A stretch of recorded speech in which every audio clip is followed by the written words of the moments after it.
말라기서 강의 10번째 시간 1번 문제 풀면 1등인가? 라는 제목으로 우리 말씀 증거합니다. 1번 문제 풀면 1등인가? 공병호 씨의 책 중에 빈자의 생각, 부자의 생각이라는 책이 있어요. 그 서문에서 이런 말을 합니다. 부자는 상황을 만들어가는 사람이다. 반면에 빈자는 상황에 조종당하는 사람이다. 상황에 끌려가는 사람이다. 라고 말합니다. 부자는 상황을 만들어가고 빈자는 상황에 조종당한다. 무슨 말이냐면 부정적인 상황에 부정적인 생각으로 반응하게 된다는 겁니다. 자, 빈자에게 불경기라고 하는 부정적인 상황이 주어졌습니다. 이때 빈자는 이렇게 반응한다는 겁니다. 힘들다. 어떻게 하지? 라고 부정적인 상황과 똑같은 부정적인 생각으로 반응한다는 겁니다. 호경기가 왔습니다. 그러면 빈자는 얘기합니다. 야호! 신난다! 최고다! 긍정적인 상황에 대해서 긍정적인 생각으로, 긍정적인 감성으로 표현합니다. 그게 부자와 가난한 자의 차이점이다. 매우 인사이트한 얘기가 아닌가 싶습니다. 신앙에도 부자 신앙인이 있고 빈자 신앙인이 있습니다.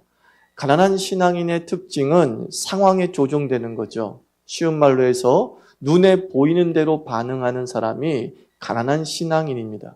오늘 15절 말씀 보면 지금 우리는 교만한 자가 복되도다 하며 악을 행하는 자가 창성하며 하나님을 시험하는 자가 화를 면한다 하노라 함이니라 라고 말씀하고 있습니다. 이스라엘 민족의 어떤 현실이 보였습니까? 악인이 잘 됩니다. 악인이 형통합니다. 교만한 자가 복되는 그 모습을 자기의 눈으로 보고 있습니다. 악인이 잘 되는 지금의 현실을 보고서 이스라엘 백성이 내린 결정이 뭐냐? 14절 보니까 이는 너희가 말하기를 하나님을 섬기는 것이 헛되니 이렇게 말합니다. 야, 악인이 잘 되잖아. 우리 눈에 보이는 거 봐. 악인이 얼마나 잘 되니. 우리 눈에 보이는 거 봐. 기도하지 않아도 인생 술술 풀린 사람들이 얼마나 많니. 뭐하러 우리가 하나님을 열심히 섬길 것이고 뭐하러 우리가 잠 못 자며 새벽 기도할 것이며 뭐하러 우리가 주머니 탈탈탈 털어가지고 교회를 섬길 것이냐. 하나님 잘 믿어도 충성해도 소용이 없다. 이런 반응을 보이는 이유가 뭡니까? 부정적인 상황에 대해서 그냥 단순하게 부정적으로 해석을 내어버리는 것이지요. 정말로 그 이면의 깊은 의미를 생각하지도 아니하고 눈에 보이는 현실에 대해서 즉각적인 반응만을 보이더라 라고 말합니다. 인생이란 끝을 통해서 평가해야 되지 않겠습니까? 끝을 통해서 평가해야 되죠. 자, 2명의 학생이 수학 실험을 치릅니다. A라는 학생은 1번 문제를 딱 맞췄어요. 반면에 B라는 학생은 1번 문제를 틀렸던 거예요. 이 1번 문제를 맞췄다, 1번 문제를 틀렸다 하나를 가지고서 누가 더 공부를 잘하는가 말할 수 있습니까? 가난한 신앙인은 1번 문제를 맞춘 A가 똑똑해, 공부 잘해 이렇게 반응을 합니다. 하지만 수학 시험이 딱 한 문제 나오지 않지 않습니까? 보통 20문제가 나온단 말입니다. 근데 A는 1번 문제 맞췄지만 가면 갈수록 다 틀려요. 2번부터 20번 다 틀렸어요. 반면에 B라는 학생은 1번은 틀렸지만 2번부터 20번까지 다 맞았어요. 자, 그러면 누가 공부 잘하는 학생입니까? 1번은 틀렸어도 2번부터 20번까지 다 맞춘 학생이 공부 잘하는 학생이죠. 심지어 A라는 학생은 1번을 맞추긴 맞췄는데 한 문제를 맞추긴 맞췄는데 그 한 문제도 통밥이야. 아예 실력이 없는 것이죠. 문제를 풀어갈 때 계속 20번까지 풀어봐야 그 학생의 수준이 어느 정도 되는지 우리가 가늠할 수 있습니다. 인생도 그와 같다는 거예요. 내 눈에 보이는 그 순간의 모든 것으로 좋다, 나쁘다 평가할 수 없습니다. 시편에 바로 이러한 내용이 기록되어져 있죠. 시편 73편 2절에서 5절 말씀에 시인은 이렇게 얘기하죠. 나는 거의 실족할 뻔했습니다. 내 걸음이 미끄러질 뻔했습니다. 이는 내가 악인의 형통함을 보고 정말 오만한 자를 질투했습니다.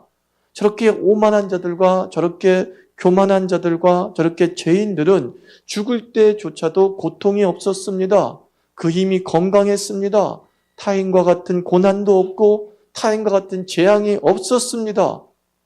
시편 기자가 자기 눈에 들어온 현실을 보니까 오늘 말라기서 3장 14절과 다를 바 없더라는 것이죠.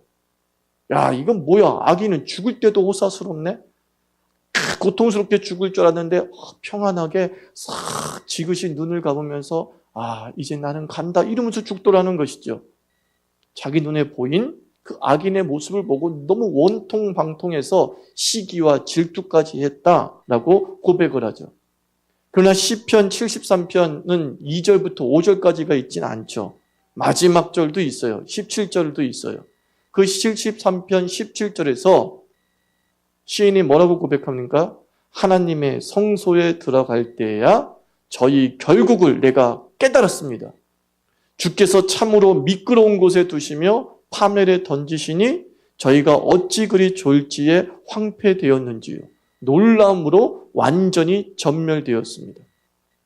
시인이 그 순간의 모습만 가지고서 시를 썼다면 시편은 2절부터 5절까지로 끝나야 돼요. 부정적인 상황에 대해서 부정적인 생각으로만 반응하는 가난한 신앙인이 될 수 있었어요. 근데 이 시인이 좀 오래 살았나 봐요. 그래서 계속 지켜본 거예요. 정말 내가 20년 전에 봤던 그 악인의 형통이 계속될 것인가? 30년 전에 봤던 그 악인의 호사스러움이 계속될 것인가? 장수하며 보며 살았더니만 어떻게 됐다는 거예요? 어라? 하나님이 벌하시네. 어라? 악인이 아픔을 겪네. 어라? 자기가 뿌린 씨앗을 거두면서 고통스러워 하시네. 끝을 보면서 다시 한번 신앙의 해석이 달라졌다라고 말할 수 있습니다.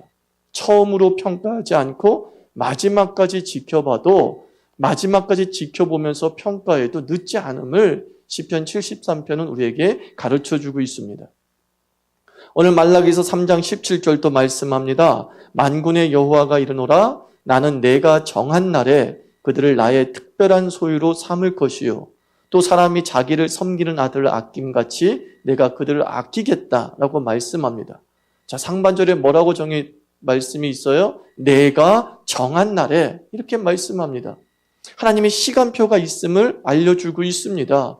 하나님의 시간표 안에 무엇이 들어있어요? 내가 내 백성을 아들같이 아끼겠다 라고 하는 그 하나님의 사랑의 계획이 들어있습니다.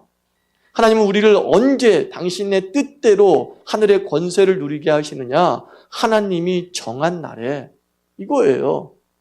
우리는 이왕이면 처음부터 마지막까지 다 우리가 형통하고 잘되고 하늘의 복을 누리고 주의 백성다운 권세를 누리기를 원하지만 하나님께서는 그래도 우리의 인생의 스케줄 안에 주께서 정하신 날을 정해두셨다라고 말씀하십니다.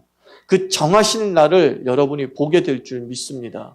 우리가 믿음을 가지고 신뢰를 가지고 하나님을 확신하고 끝까지 가보면 하나님의 정하신 날에 우리를 아들같이 아끼시는, 우리를 자신의 자녀처럼 소중히 여기시는 그 하나님의 돌보심을 확인하게 될 줄 믿습니다.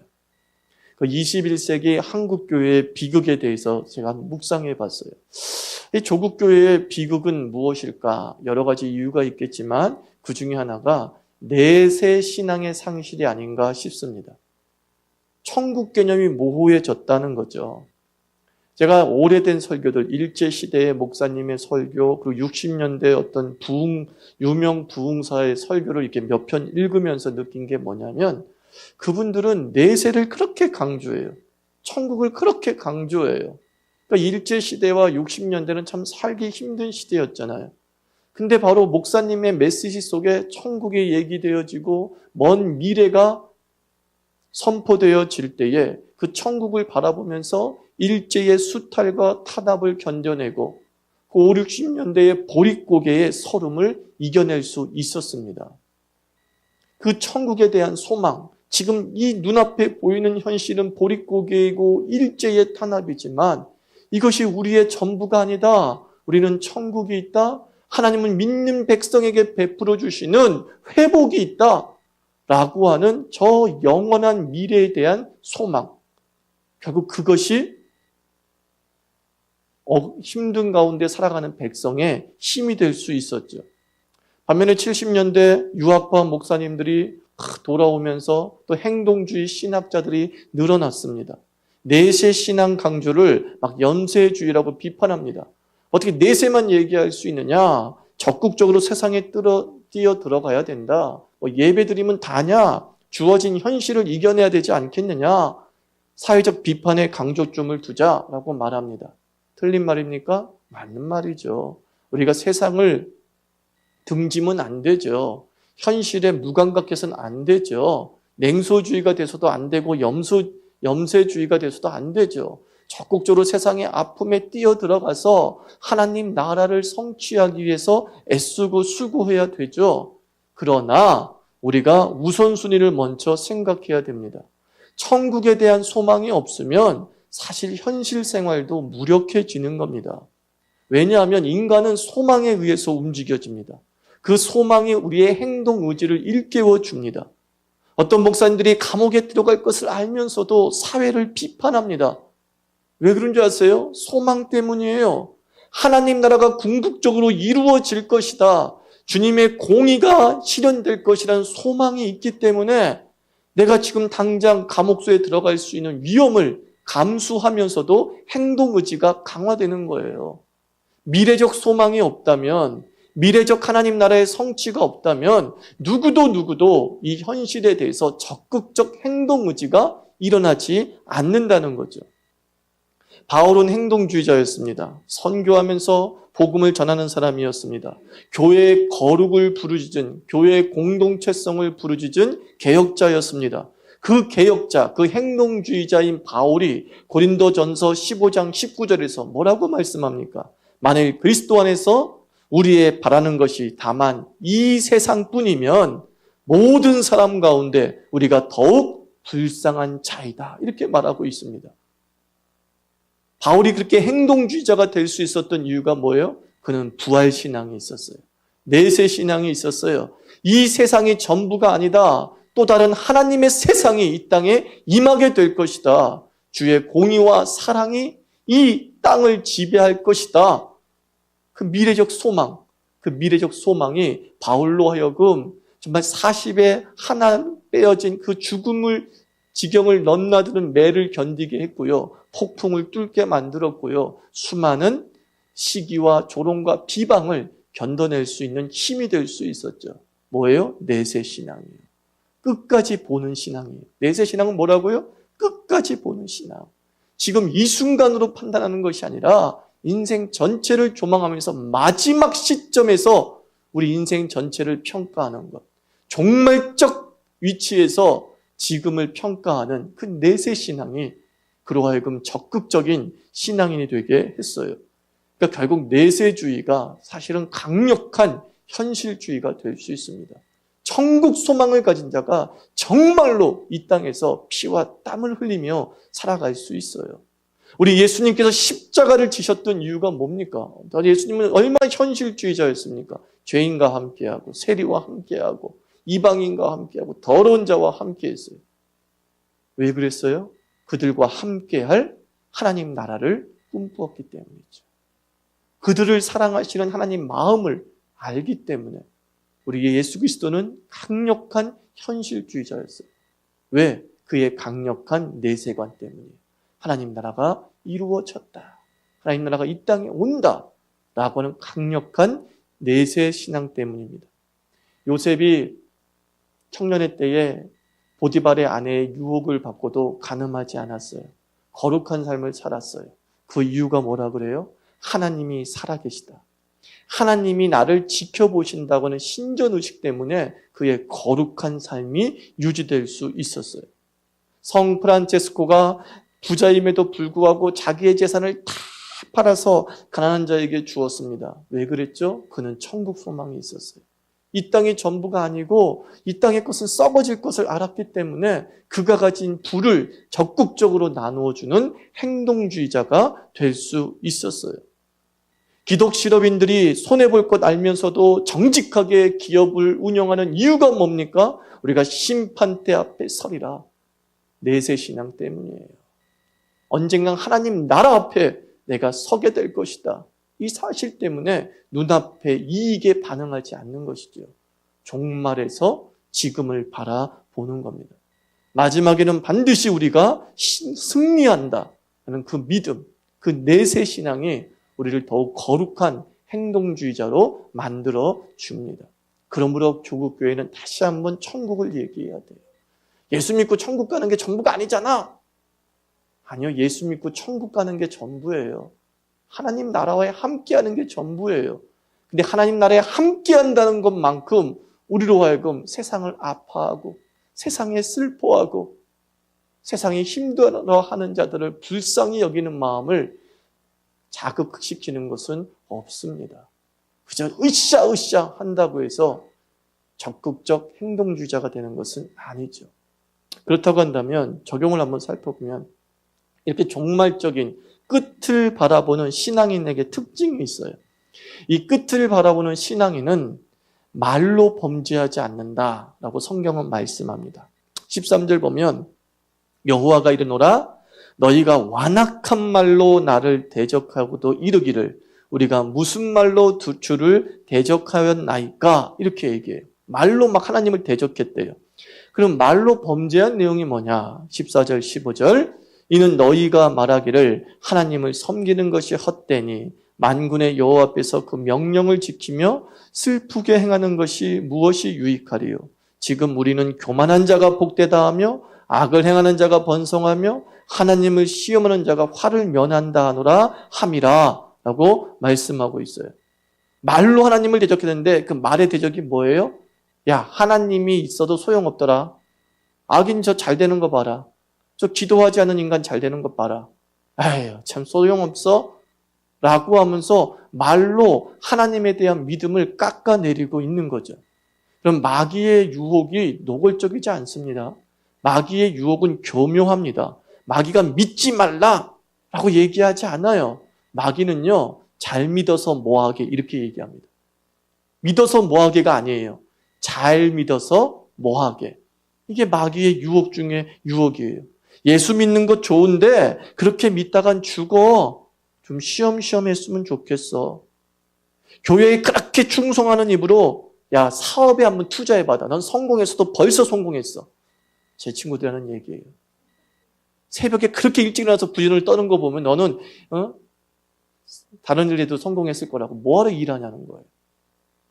시집갈 나이가 되었는데 무슨 선교하냐, 무슨 봉사하냐, 그러다 노처녀 된다. 이번 주일에 소개팅이나 나가라. 믿지 말라고 얘기하지 않아요. 잘 믿지는 말라 이렇게 얘기하는 겁니다. 충성의 무가치, 충성의 헌신의 무의미성을 주입하고 있는 것이죠. 그리고 마귀의 유혹을 지지해 주는 모델을 눈에 보여주는 겁니다. 마귀는. 잘 믿어서 뭐하게, 잘 안 믿어도 그래도 인생은 잘 풀리게 되어 있어 라고 하는 모델이 우리 눈에 확확 들어오죠. 주일에 딱 한 번 예배드리는 자매가 있었는데 뭐 킹카를 만나서 결혼했다느니 그 순간을 보면서 지금까지 충성이 후회스러운 것이죠. 나도 꾸밀 걸, 나도 선교 갈 돈으로 수술할 걸, 뭐 여러 생각이 드는 것이죠. 그게 마귀의 유혹법이라는 거예요. 마귀는 믿지 말라 하지 않고 잘 믿어서 뭐하게. 저렇게 안 믿는 악인도 잘 되는데 또 열심히 믿어서 뭐하게. 저렇게 안 믿는 악인도 승승장구하는데 또 기도해서 무슨 효과 봤다고. 그냥 주일날 미안하니까 예배만 드려. 라고 하는 식으로 우리를 유혹하는 거예요. 자기만의 후회로 끝난다면 문제가 되지 않지만 죄는 항상 공범을 찾어요. 하와도 자기 혼자 죄를 지면 되는데 먹고 난 다음에 누구에게 줘요? 자기 남자친구 아담에게 이거 먹어보라 라고 얘기하잖아요. 정말 맛있어서 먹어보라고 했을까요? 아니에요. 먹고 나니까 뭔가 찝찝하거든요. 죄는 뭘 찾아요? 공범을 찾는 거예요. 공범을. 너도 죄 지어서 이 찝찝함을 함께 누리자는 거죠. 그게 마귀의 모습이에요. 마귀는 부정을 확산시키죠. 오늘 14절 뭐라 그래요? 너희가 말하기를, 복수죠. 나 혼자 말한 게 아니야. 나 혼자 시불렁거린 게 아니야. 그냥 여러 사람 찝쩍거리면서 야 봐라 악인이 잘 되냐? 안 되잖아. 나 혼자 기도하다가 안 됐어. 그럼 기도해도 안 됐네. 이렇게 하면 좋아. 그런데 꼭 목장 모임에서 아유 내가 기도해도 안 됩디다. 그걸 그렇게 얘기하고 다니는 거예요.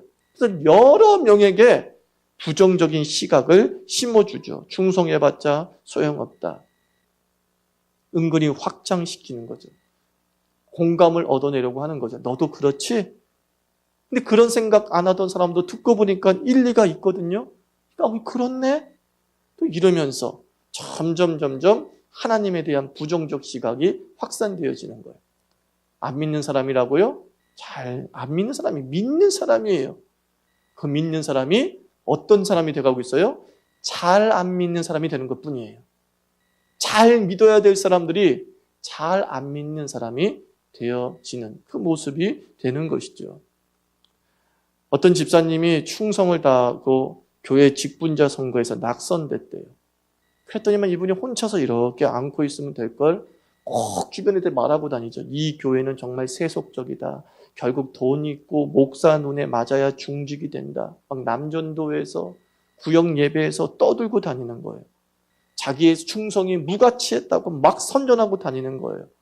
그러니까 너도 나처럼 토사구팽될 줄 모르니까 어떡하라는 거예요? 적당히 섬겨. 이렇게 얘기하기 시작을 하는 것이죠. 이게 바로 마귀의 유혹이에요. 우리의 충성과 헌신이 무가치해졌다라는 것을 부각시켜서 더 이상 잘 믿지 못하도록 딱 선을 그어버리는 것이죠. 너는 60점이면 되는 거야. 왜 70점, 80점짜리로 넘어가려고 하니? 그 정도 해도 어디 간다는 거예요? 천국 가. 그 정도 해도 너는 하나님을 믿는 백성이라고 인정받을 수 있어. 이것을 확산시켜 나가는 것이죠.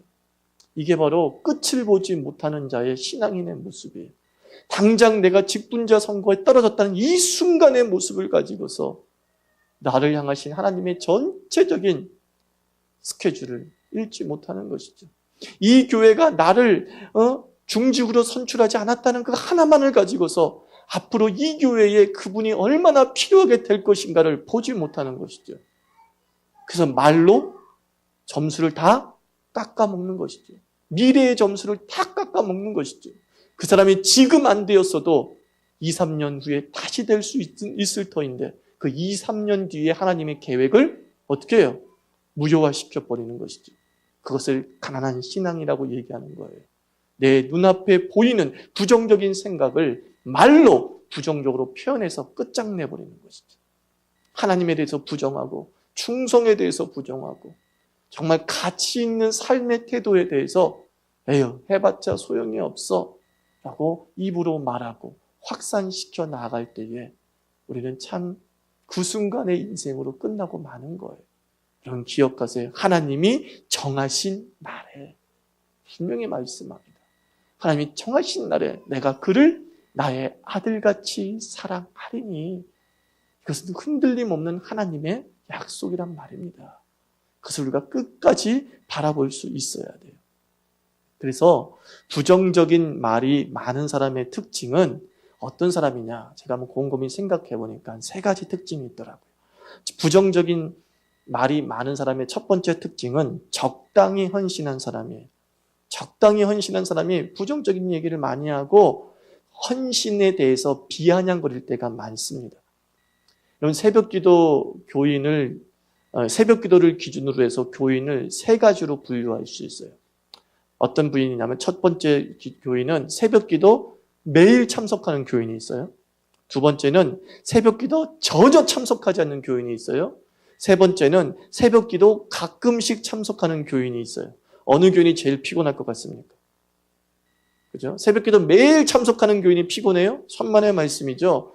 이골이 나서 그런 사람들 도리어 힘들지 않아요. 도리어 새벽기도 안 나가면 그 사람은 힘들어져. 이골이 나서. 반면에 또 새벽기도 전혀 참석하지 않는 교인. 그렇게 살았기 때문에 안 힘들어. 잠 충분히 자면서 살았기 때문에 또 전혀 안 힘들어요. 그리고 죄책감도 안 느껴요, 이런 사람들은요. 새벽기도 안 나가도 죄책감을 안 느껴요. 왜? 나는 그렇게 살았거든. 그런데 중간에 새벽기도 가끔 참석하는 교인이 피곤하다, 불평해요. 뭐 새벽기도는 한국에만 있는 거다, 소모전이다라고 말하는 사람들 보면 새벽기도 잘 참석하는 사람이에요? 아니에요. 새벽기도 안 참석하는 사람이에요? 아니에요. 새벽기도 가끔 참석하는 사람이 꼭 그래요. 꼭 그래요. 적당히 헌신한 사람이 말에 불평이 달려오더라고요.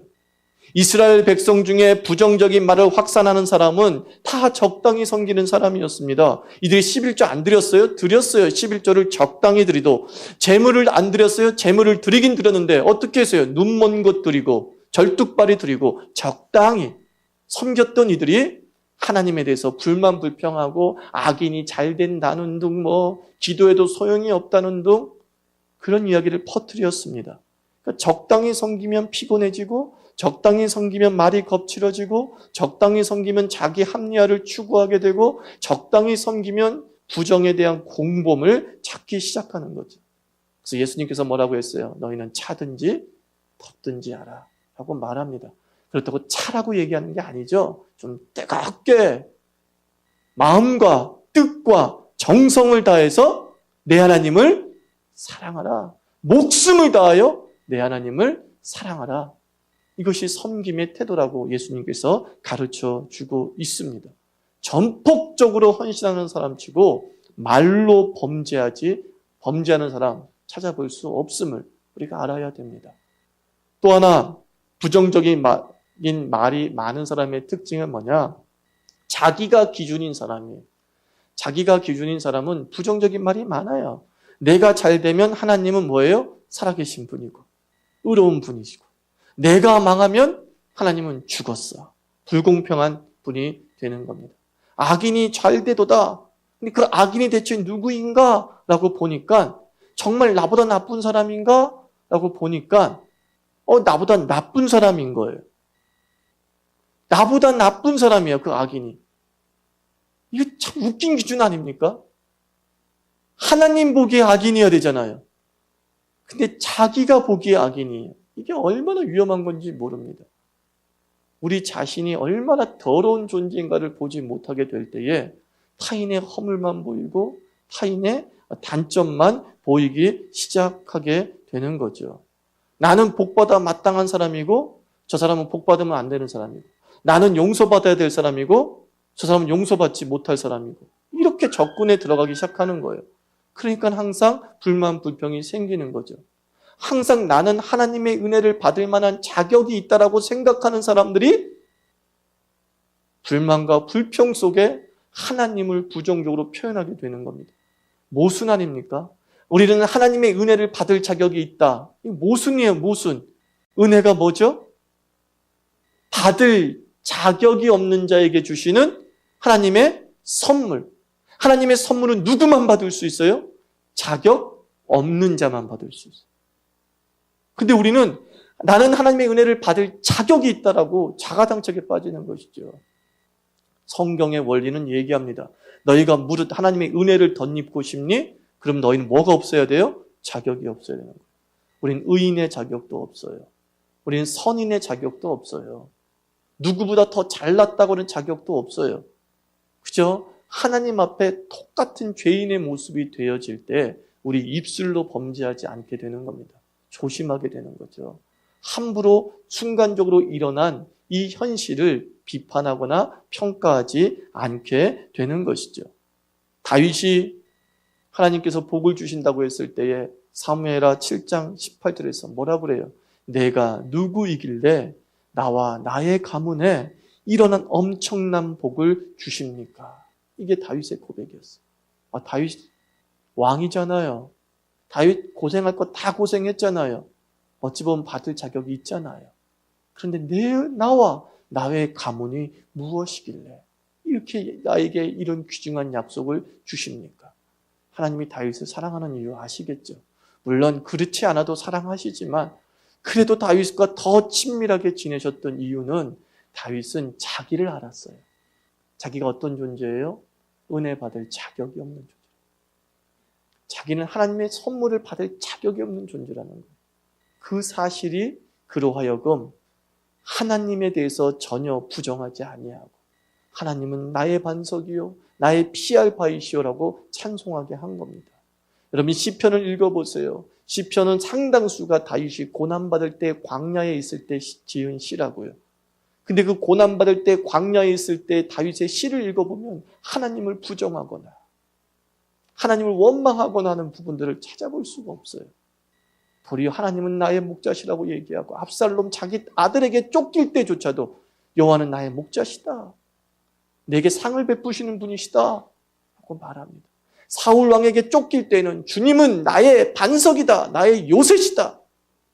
라고 고백을 해요. 그리고 그의 고백대로 하나님은 그의 산성이 되어주시고요. 그의 고백대로 원수의 목전에서 상을 베풀어 주셨습니다. 사랑하는 성도 여러분, 우리는 다 자격 없어요. 그죠? 우리는 다 자격 없어요.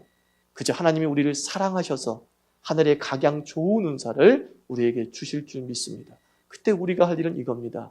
감사합니다. 이거죠. 참 하나님 감사합니다. 주셔서 감사합니다. 이렇게 말에 대한 반응을 한번 보면 16절 보십시오.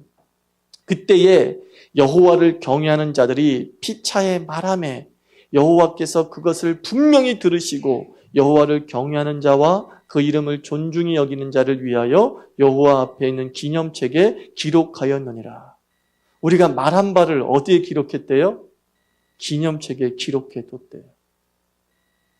하나님이 우리의 모든 말하는 것을 들으셨대요. 분명히 들으시고 그 들으신 대로 응답하시고 그 들으신 대로 심판하는 거죠. 이스라엘 백성은 광야 생활할 때 이 광야에서 차라리 죽었으면 좋겠다. 그리고 하나님은 그걸 들으시고 그들은 광야에서 죽었어요. 일 때문에 늦게 들어오는 남편이 있습니다. 그러니까 얘기합니다. 내가 이렇게 사느니 과부로 사는 게 낫지. 남편이 죽었어요. 어떤 분의 간증을 제가 얘기해 주는 거예요. 그리고 그런 말한 게 너무나 후회가 되더라는 것이죠. 물론 하나님이 그것에 응답했다고 우리가 절대적으로 말하는 것은 아닙니다.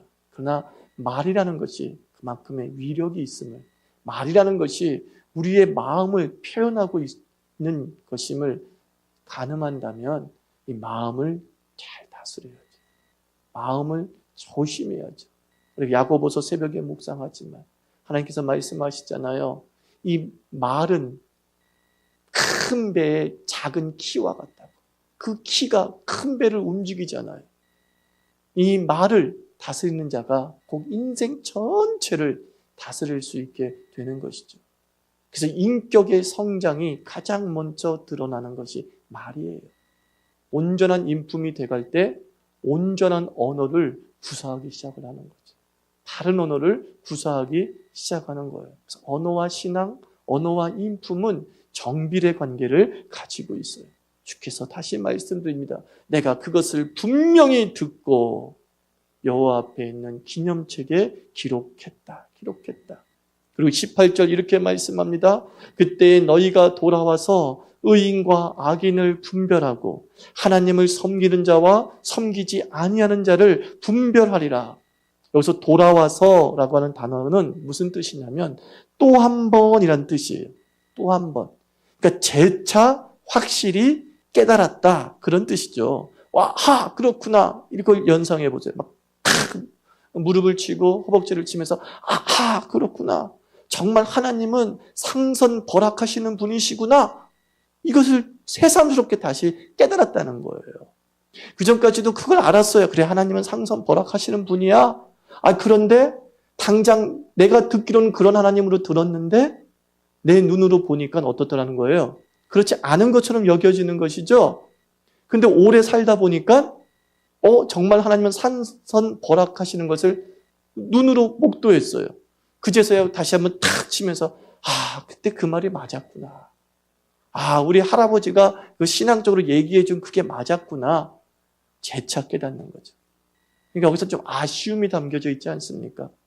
그 처음 들었을 때 믿음은 좋은데 과정을 다 거치면서 불만 불평은 다 하고 악인은 잘 돼. 기도하지 않아도 인생은 굴러가게 되어 있어. 라는 것에 대해서만 반응했던 20년, 30년의 삶이 사실 후회가 되는 거죠. 내가 진짜 안타깝게 시간 보냈다. 하나님은 반드시 악인은 멸하시고 당신의 나라를 세울 것을 내가 믿고 하나님에 대해서 부정하지 않고 신뢰를 가지고 살았어야 되는데 그런 아쉬움이 생기게 되는 거죠. 기도하면 됩니다. 그때 저는 20살, 21살 때 이렇게 반응했어요. 기도만 하면 됩니까? 그랬던 시절이 있었어요. 30년이 지났습니다. 지금 보니까 기도 생활 하다 보니까 그 말이 맞더라고요. 기도하면 됩니다. 기도하면 된다는 증거가 속속속속 드러납니다. 앞으로 나는 더 살게 되겠죠? 더 살게 되면은 그 증거를 더 저는 확인하게 될 것입니다. 그러나 20살, 21살 때는 큰 의협심만 있어서, 공의감만 있어서 기도하면 되냐고 하면서 화를 내기만 했어요. 화를 내기만 했어요. 그런데 정말 기도하는 자가 행함도 강하더라고요. 정말 나라를 사랑해서 하나님 이 나라를 불쌍히 여기시고 어째요 이 나라에 대해서 침묵하십니까? 안타까워했던 사람들이, 기도에 눈물을 흘렸던 사람들이 삶의 현장에서 나라를 위해서 독립투사가 되기도 하고 민주투사가 되기도 하더라고요. 그러나 기도도 하지 않은 사람은 아무것도 안 한 사람이 됨을 30년이 지나서 확인할 수 있었어요. 시간이 지나면 지날수록 하나님의 말씀이 맞다는 것을 확인하게 됩니다. 확인하게 됩니다. 젊었을 때의 신앙의 강점이 뭡니까? 젊었을 때 신앙의 강점은 믿음의 선진들이 얘기해 준 것을 한번 믿어보시라는 거예요. 믿어보라는 거예요. 지금 이 순간을 가지고만 판단하지 말고 믿음의 선진들이 걱정하지 마. 너는 지금 이런 모습이지만 하나님이 너를 일으켜 세울 거야. 내가 그랬거든. 그 말을 한번 믿어보시고 하나님에 대해서 부정적이거나 하나님에 대해서 정말 공범을 찾아내어서 불신을 확산시키는 그런 마귀에게 빠진 그리스도인 되지 않기를 바랍니다. 우리 자유교회 교인들은 1번 문제 풀었다고 기뻐하지 마시고 20번 문제까지 다 푸는 그리스도인 되기를 바랍니다. 우리 자유교회는 믿었다고 기뻐하지 마시고 잘 믿는 그런 그리스도인 되기를 주의 이름으로 축원합니다. 기도합시다. 하나님 아버지, 우리가 말로 범죄하지 않게 달라고 기도합시다. 하나님, 지옥이라도 가도 좋으니까 돈에 묻혀 살았으면 좋겠다. 이런 말 하면 안 되죠. 안 되죠. 그래서 하나님 아버지, 우리가 말로 범죄하지 않고 정말 말로 하나님을 무한 신뢰하게 해주시옵소서. 마치 30년 뒤에 일어날 일을 본 것처럼 우리의 입술이 예언적 입술이 되게 하여 주시옵소서. 그 예언적 고백들이 정말 30년 뒤에 그대로 성취되어지는 역사들을 체험할 수 있게 주시옵소서. 끝을 보는 인생 되게 하여 주옵소서. 기도하겠습니다.